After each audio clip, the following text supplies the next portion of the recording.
Hello everyone, myself Nisha Goyal. Welcome to my YouTube channel zoology by Nisha. तो अपन ने urine formation देखा था, उसकी कितने स्टेप्स थी? 3 स्टेप्स। कौन कौन सी? अल्ट्रा फिल्ट्रेशन, सेकंड थी ट्यूबुलर रीअब्जॉर्प्शन और थर्ड कौन सी थी? Tubular secretion. यूरिन फॉर्मेशन की अपन ने जो फर्स्ट स्टेप अल्ट्रा फिल्ट्रेशन देख ली। अब अपन बची हुई 2 स्टेप कौन कौन सी? ट्यूबुलर रीअब्जॉर्प्शन, ट्यूबुलर सिक्रेशन, वो देखेंगे। तो अपन अल्ट्रा फिल्ट्रेशन के अंदर देखा था ना, उसके अंदर अपन ये नहीं देखा कि ग्लोमेरुलस से जो बोमन कैप्सूल के अंदर जो फिल्ट्रेट आता है, उस फिल्ट्रेट के अंदर कौन कौन से फिल्ट्रेट के अंदर क्या क्या होता है। जैसे कि ग्लोमेरुलस से जो बोमन कैप्सूल में क्या क्या छन के आता है। ठीक है, पहले वो देख लेते हैं, फिर अपन वो बची 2 स्टेप्स है वो देखते हैं। ठीक है, सबसे पहले अपन देखते हैं कि फिल्ट्रेट के अंदर क्या क्या होता है। तो अपन देखें कि फिल्ट्रेट के अंदर आरबीसी, डब्ल्यूबीसी, प्लेटलेट ये नहीं आ पाते हैं। मतलब जो ब्लड कॉर्पसेल्स है वो नहीं, तो क्या आएगा? प्लाज्मा आएगा। फिल्ट्रेट के अंदर क्या होगा? प्लाज्मा। और प्लाज्मा के अंदर भी जो प्लाज्मा के जो बड़े प्रोटीन है वो नहीं छनते। तो प्लाज्मा से भी प्लाज्मा जो बड़े प्रोटीन जैसे ग्लोबुलिन, एल्बुमिन, फाइब्रिनोज, इनको हटाए तो प्लाज्मा माइनस प्लाज्मा प्रोटीन। तो फिल्ट्रेट के अंदर क्या आएगा? प्लाज्मा से प्लाज्मा प्रोटीन को हटाने के बाद जो बचा वो किसके अंदर आ जाएगा? ग्लोमेरुलस से बोमन कैप्सूल के अंदर। तो प्लाज्मा जैसे कि इसको अपन ऐसे भी लिख सकते हैं आरबीसी, या ऐसे कि ब्लड में से क्या हटा दिया अपन ने? Blood minus RBC plus WBC plus platelet plus plasma protein.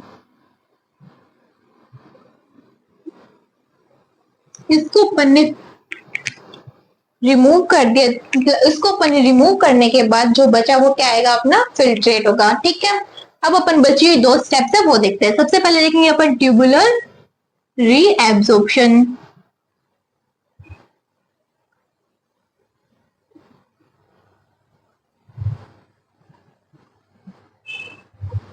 Tubular reabsorption तो अपन ने देखा था कि अल्ट्रा फिल्ट्रेशन के अंदर अपन ने देखा था कि पर डे कितना फिल्ट्रेट बनता है? अपना 180 लीटर पर डे बनता है और पर मिनट 125 ml पर मिनट। ठीक है, लेकिन अपन पर डे कितना यूरिन है वो रिमूव करते हैं? 1 से 1.5 लीटर यूरिन रिमूव करते हैं। तो 179 या 178.5 जो लीटर जो यूरिन बचे या जो फिल्ट्रेट बचा वो क्या होगा? वो पूरा का पूरा क्या होगा? रीएब्सॉर्ब ही होगा ना। तो अपन देखेंगे इसके अंदर, तो per day filtrate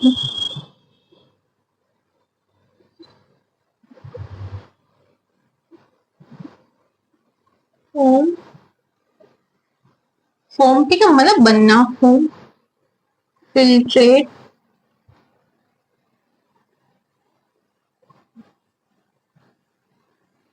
per day कितना है? 180 लीटर। और यूरिन कितना बनता है? यूरिन को अपन रिमूव करते हैं, ये ऐसे रिमूव फिल्ट्रेट।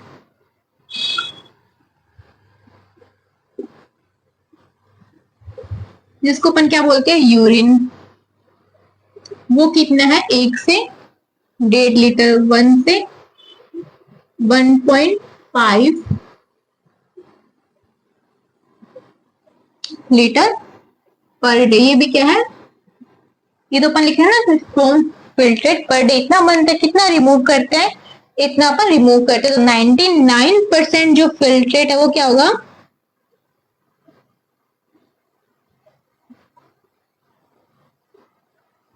क्या होगा? रीएब्सॉर्ब होगा। अब रीएब्सॉर्प्शन प्रोसेस एक्टिव भी हो सकता है, पैसिव भी हो सकता है, सिलेक्टिवली एक्टिव पैसिव हो सकता है। इसके अंदर एक्टिव और पैसिव दोनों होते हैं। तो इसके अंदर जो रीएब्सॉर्प्शन वो कौन सा होता है? एक्टिव भी होता है, एक्टिव एंड पैसिव बोथ। अपन देखिए कौन कौन से आयन है जो एक्टिवली रीएब्सॉर्ब होंगे, कौन कौन से आयन पैसिवली रीएब्सॉर्ब होंगे। तो अपन देखें तो ग्लूकोज, अमाइनो एसिड,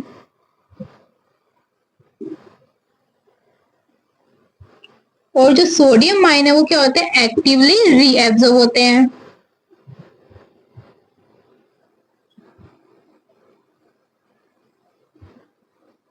और जो नाइट्रोजनस वेस्ट और जो क्लोराइड आयन है वो क्या होंगे, पैसिवली रीएब्जॉर्ब होंगे।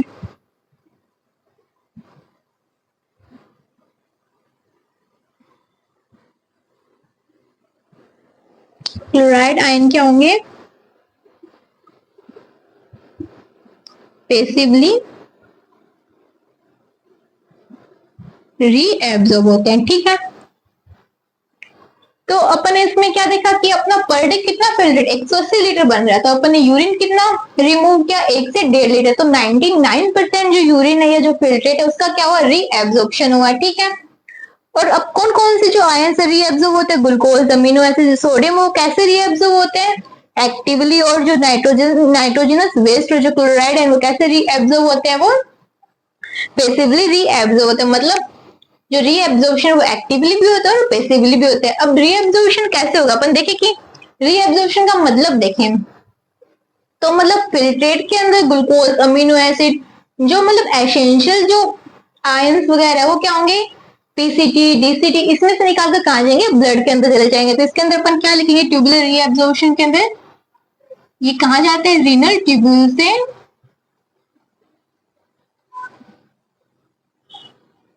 कहा जाएंगे, ये ब्लड के अंदर जाएंगे। ठीक है, तो ये अपना हुआ सेकेंड स्टेप, ट्यूबुलर रीएब्जॉर्प्शन। अपना थर्ड स्टेप क्या है, ट्यूबुलर सिक्रेशन।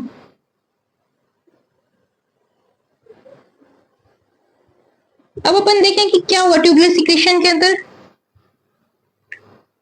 मानो कि ऐसा हुआ कि अपने इफ्रेंट आर्टरियल के अंदर जो ब्लड गया इसका रीएब्जॉर्ब भी हो गया, फिर भी क्या हुआ कि इफ्रेंट आर्टरियल के अंदर ब्लड गया, उसके अंदर क्या हुआ, कभी कभी उसकी एसिडिटी ज्यादा है, बेसिसिटी ज्यादा है, उसके अंदर H+ आयन ज्यादा है, तो ब्लड बहुत ज्यादा एसिड, उसको नॉर्मल करना पड़ेगा। तो क्या करेंगे, उसमें से अपने को H+ आयन वगैरह, K+, H+ अमोनियम आयन वगैरह ज्यादा उसको हटाना है। तो उसको हटाने के लिए क्या करेंगे अपन, क्या करेंगे, ट्यूबुलर सिक्रेशन होगा। तो ब्लड में से जो आयन है वो निकल के कहाँ चले जाएंगे, अपने पीसीटी, डीसीटी, हैले लूप, कलेक्टिंग डक्ट, मतलब जो रीनल ट्यूब्यूल है उसके अंदर चले जाते हैं। तो इसको अपन क्या बोलते हैं, ट्यूबुलर सिक्रेशन। ट्यूबुलर सिक्रेशन के अंदर क्या होता है, K+, H+ और जो अमोनियम जो आयन है K+, H+ जो अमोनियम कहां से कहा में किसके अंदर जाते, इनटू फिल्ट्रेट से कहा जाते हैं, इनटू फिल्ट्रेट से इन कहा चले जाएंगे, पीसीटी,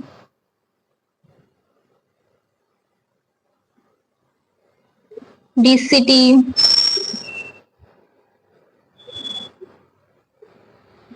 हैनलेज लूप के अंदर चले जाएंगे। ये क्या करेंगे, जो H+ आयन वगैरह ये कहाँ चले गए, ब्लड में से कहाँ चले गए, अपने रीनल ट्यूब्यूल के अंदर चले गए। वो क्या करते हैं, वो क्या करेंगे, अपने ब्लड के अंदर जो आयनिक जो बैलेंस है उसको करेंगे, उसको मेंटेन करेंगे, अपने बॉडी फ्लूइड और आयनिक बैलेंस को क्या करते हैं, मेंटेन करते हैं। तो ये क्या करेंगे, जो ट्यूबुलर सिक्रेशन क्या करता है, ये आयनिक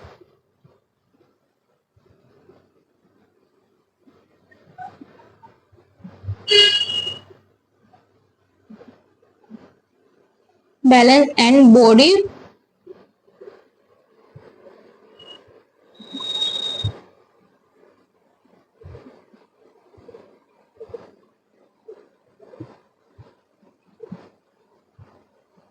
उसको बैलेंस हो करता है, मेंटेन करते हैं। ठीक है, तो ये अपना हुआ थर्ड स्टेप। अपन ने अल्ट्रा फिल्ट्रेशन देख लिया, सेकंड स्टेप ने ट्यूबुलर रीएब्जॉर्प्शन देख लिया, और थर्ड स्टेप अपन ने ट्यूबुलर सिक्रेशन देख लिया।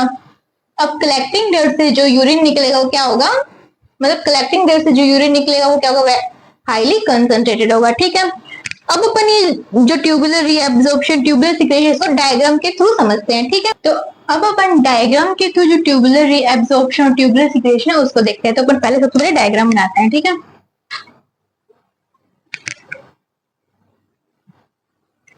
और नीचे बना देते हैं ना फिर।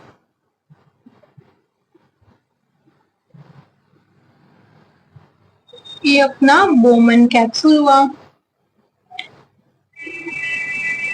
ये एफरेंट आर्ट्रियोल हुई, ये ग्लोमेरुलस हुआ, और ये अपनी इफ्रेंट आर्ट्रियोल हुई। ठीक है, ये वोमन कैप्सूल के अंदर सेल कोर है, ये अपनी क्या है पीसीटी, और ये क्या अपना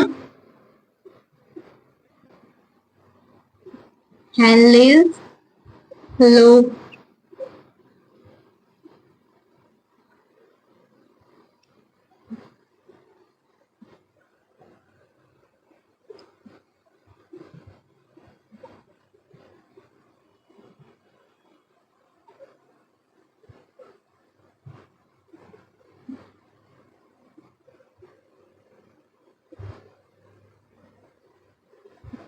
ये अपनी क्या है डीसीटी है,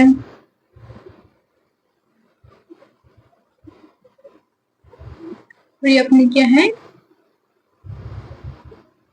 कलेक्टिंग डक्ट। ठीक है, इसके नाम लिखो क्या, मतलब जैसे ये पीसीटी है,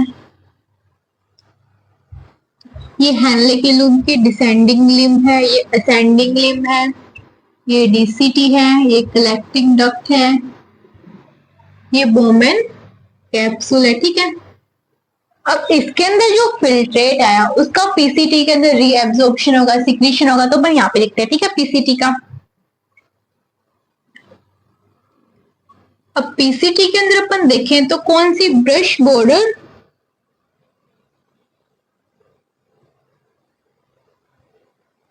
क्यूबॉइडल एपिथेलियम होती है।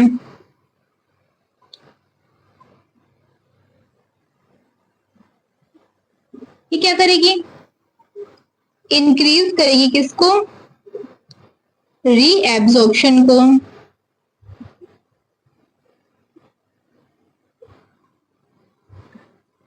तो 100% जो रीएब्जॉर्प्शन है ना ग्लूकोज अमीनो एसिड का, वो कहाँ होता है, पीसीटी के अंदर। तो 100% ग्लूकोज अमाइनो एसिड यहाँ पे क्या होंगे, रीएब्जॉर्ब होंगे। 70% इलेक्ट्रोलाइट रीएब्जॉर्ब होंगे।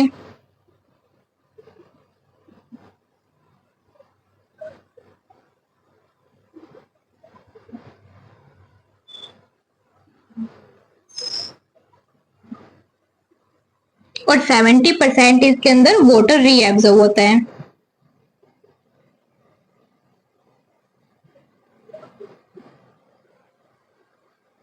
ठीक है, ऑस्मोसिस प्रोसेस के थ्रू वाटर किस प्रोसेस के थ्रू रीएब्जॉर्ब होता है, ऑस्मोसिस प्रोसेस।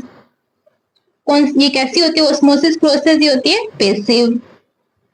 ठीक है, और इसके अंदर पीसीटी का सिक्रेशन किसका होता है, H+, K+, और जो अमोनियम आयन है उनका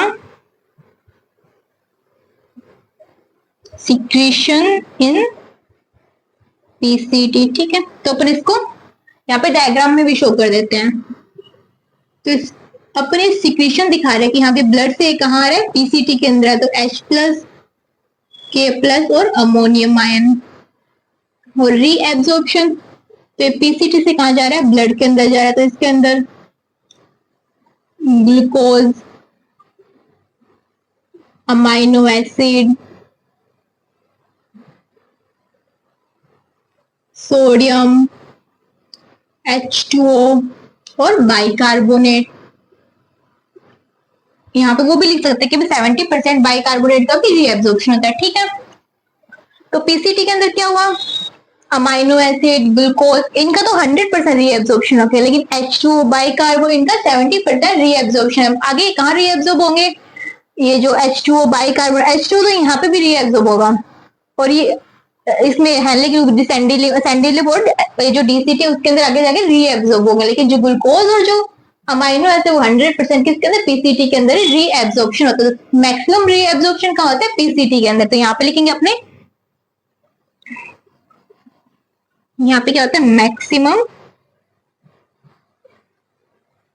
रीएब्जॉर्प्शन। और पीसीटी से आगे क्या आती है, हैनले लूप। हैनले के लूप की जो डिसेंडिंग लिम्ब होती है ना, ये क्या होती है, ये H2O के लिए परमिएबल होती है, मतलब H2O के लिए क्या है, परमिएबल है। H2O निकल रहा है, तो मतलब जो डिसेंडिंगली बहने के लूप के लिए क्या है, H2O के लिए परमिएबल है।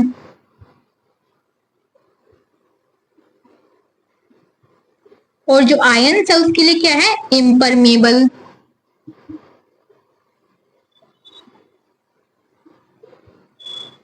अब फिल्ट्रेट में से H2O रीएब्सॉर्ब हो गया, तो जैसे जैसे ये H2O के लिए परमिएबिलिटी बढ़ती जाएगी वैसे वैसे क्या होगा, H2O फिल्ट्रेट से रीएब्सॉर्ब होता जाएगा। तो जो फिल्ट्रेट है वो क्या होता जाएगा, हाइपरटोनिक होता जाएगा। क्यों? क्योंकि उसमें से H2O क्या होगा, रीएब्सॉर्ब होगा, उसके अंदर मोस्टली क्या बचे, आयन से बचे। आयन की वजह से जो फिल्ट्रेट है वो क्या होगा, हाइपरटोनिक होता जाएगा। तो इसके अंदर जो फिल्ट्रेट है वो कैसे होता है, हाइपरटोनिक होता है।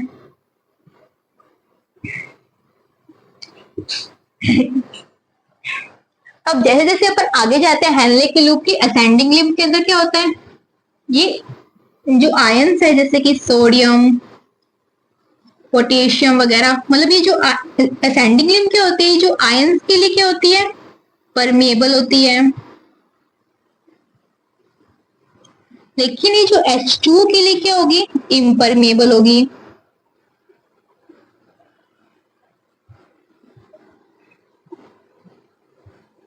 इसके अंदर देखो, इसके अंदर अब H2 जो कहाँ रीएब्सॉर्ब हो गया, इसके अंदर डिसेंडिंग लिंब के अंदर। अब इसके अंदर जो H2 रीएब्सॉर्ब नहीं होगा, इसके अंदर जो आयन है वो रीएब्सॉर्ब होंगे। तो पहले जो फिल्ट्रेट है वो हाइपरटोनिक से क्या होगा, नॉर्मल होगा, फिर क्या होगा, नॉर्मल से क्या हो जाएगा, वो हाइपोटोनिक। तो डीसीटी तक आते आते क्या हो जाएगा, फिल्ट्रेट हाइपरटोनिक से नॉर्मल, नॉर्मल होने के बाद क्या हो जाएगा, हाइपोटोनिक। तो इसके अंदर फिल्ट्रेट कैसा होगा, हाइपोटोनिक। तो यहाँ पे लिख देते हैं, यहाँ तक आते आते फिल्ट्रेट कैसा हो जाता है, हाइपोटोनिक। फिर अपन डीसीटी के अंदर देखें, डीसीटी के अंदर रीएब्सॉर्प्शन क्या होता है, कम। और हेनले के लूप के अंदर ना मिनिमम रीएब्सॉर्प्शन होता है, ठीक है। डीसीटी के अंदर देखें तो डीसीटी के अंदर क्या होगा, डीसीटी के अंदर रीएब्सॉर्ब कौन कौन होंगे,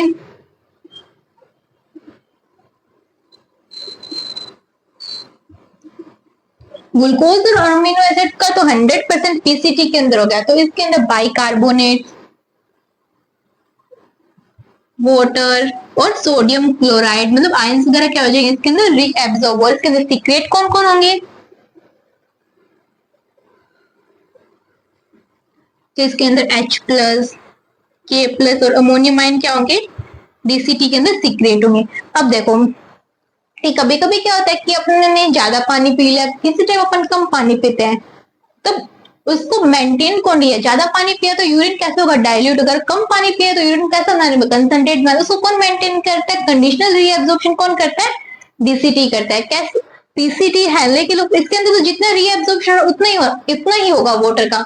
लेकिन जो डीसीटी है वो क्या करेगा, कंडीशनल रीएब्सॉर्प्शन करेगा। जैसे अगर वाटर अपन ने ज्यादा पिए तो वाटर को ज्यादा रीएब्सॉर्ब कर देगा, अगर अपन वाटर को कम पिए तो वाटर को कम रीएब्सॉर्ब करेगा। तो यूरिन का जो यूरिन है वो कैसा रहेगा, यूरिन का जो आयनिक जो बैलेंस है वो क्या रहेगा, मेंटेन रहेगा।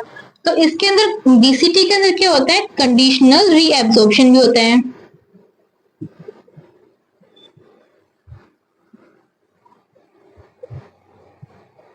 किसके थ्रू होता है, बाय हार्मोन के थ्रू होता है, ठीक है। ये अपन आगे देखेंगे हार्मोन के थ्रू जो कंडीशनल रीएब्सॉर्प्शन है वो डीसीटी के अंदर कैसे होता है। तो इसके अंदर सीक्रेट क्या क्या होता है, H+, K+ और अमोनिया। और इसके अंदर रीएब्सॉर्ब देखें तो इसके अंदर बाइकार्बोनेट, ये भी लिख लेते हैं अपन यहाँ पे ना, लिखा हुआ वाटर। वाटर का कैसा होता है, कंडीशनल होता है। और सोडियम क्लोराइड आयंस वगैरह क्या होते हैं इसके अंदर, रीएब्सॉर्ब होते हैं। फिर आते हैं अपन आगे कलेक्टिंग डक्ट के अंदर।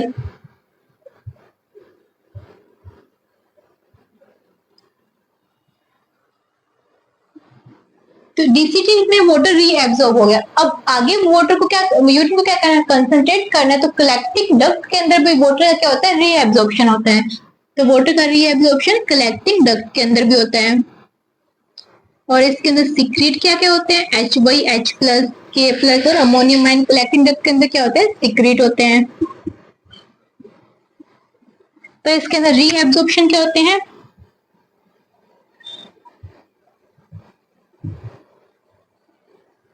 रीएब्जॉर्प्शन होता है इसके अंदर वाटर,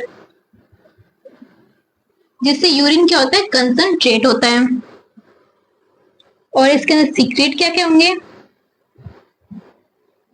H+, K+ और अमोनिया। ठीक है, तो इसके बाद जो यूरिन क्या होगा, कंसंट्रेट हो जाएगा। ठीक है, तो ये अपन ने तीनों स्टेप्स थे, उसको अपन डायग्राम के थ्रू भी समझ लिया कि पीसीटी के अंदर क्या रीएब्जॉर्ब होता है, क्या सीक्रेट होता है। ठीक है, जो हैनले के लूप के अंदर क्या रीएब्जॉर्ब होता है, क्या सीक्रेट होता है, और डीसीटी के अंदर भी क्या रीएब्जॉर्ब होता है, कलेक्टिंग डक्ट के अंदर भी क्या रीएब्जॉर्ब होता है, क्या सीक्रेट होता है, फाइनल यूरिन क्या होता है, कंसंट्रेट हो जाएगा। ठीक है, और एक चीज और, ये अपन अपना कौन सा पार्ट है, कोर्टेक्स पार्ट, ये अपना कौन सा पार्ट है, मेडुला पार्ट, इसके अंदर मिक्स हो जाएगा ना। तो मतलब इसके अंदर वाटर का रीअब्जॉर्प्शन होगा, तो नीचे आते आते आते आते क्या होगा, जो फिल्ट्रेट है वो क्या हो जाएगा, हाइपरटोनिक होगा। तो नीचे आते आते यहाँ तक जो होता है ना, इसकी ओस्मोलरिटी कितनी होती है, 1200 तक चली जाती है। यहाँ पे कितनी होती है, 200, 300, 400, 500, 600, 700, यहाँ तक कितने होते हैं, 1200 तक हो जाती है। ठीक है, बाद में जाते जाते फिर यहाँ पर हाइपोटोनिक्स होते थे, वापस यहाँ पर कितनी आ जाती है, 200 आ जाती है। ठीक है, यहाँ पे मान लो कि 200 थी, फिर यहाँ पे से 300, 500, 600, 900, और ये जो हैनले के लूप के नीचे आते आते, हैनले के लूप के जो डिसेंडिंग लिम्ब के लास्ट पार्ट तक आते आते 1200 तक, फिर वापस ये हाइपोटोनिक मतलब वापस 1000, 900, 800, वापस यहाँ तक डीसीटी तक इसकी ओस्मोलरिटी कितनी हो जाएगी, 200 हो जाएगी। ठीक है, तो ये अपन ने देखा कि हाँ भाई कैसे रीएब्जॉर्प्शन है, कैसे सीक्रेशन होता है। ठीक है, तो ये अपना यूरिन फॉर्मेशन कंप्लीट हुआ यहाँ पे। और आगे अपन क्या देखेंगे, आगे अपन जो डीसीटी का जो कंडीशनल रीएब्जॉर्प्शन जो हार्मोन के थ्रू होता है वो देखेंगे। ठीक है, वीडियो अच्छी लगे तो उसको लाइक करें, शेयर करें, सब्सक्राइब करें। Thank you.